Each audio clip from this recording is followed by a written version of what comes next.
Stalkeri, papasakokite, kiek jūs išgėrėte? Aš gėriau darbe, truputėlį išgėriau, Kokiame darbe? kolūkyje gėriau. O kas nutiko jūsų senajam darbui? Išėjau iš apteklintojų cecho, labai jaudino mane tas darbas, tos karvės.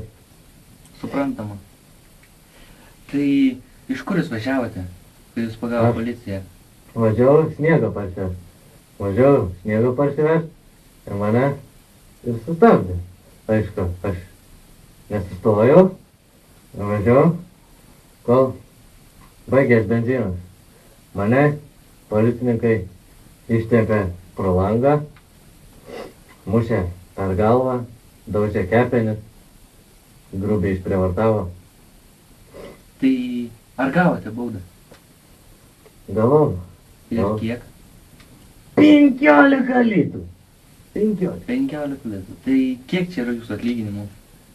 Trečdalis, panašiai. Na, Tai jums tek mažiau kūlos gerti? Teks, nežinau, gal mažiau.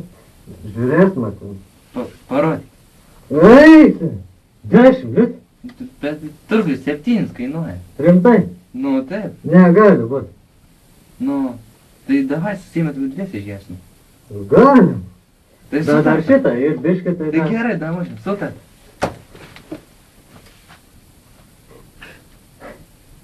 Šik nukrapštai.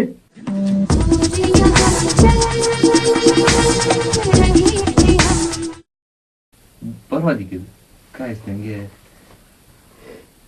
Ulos geriam. O šitas geras, ko? 10 litų? A juoką negalima iškart? Ne.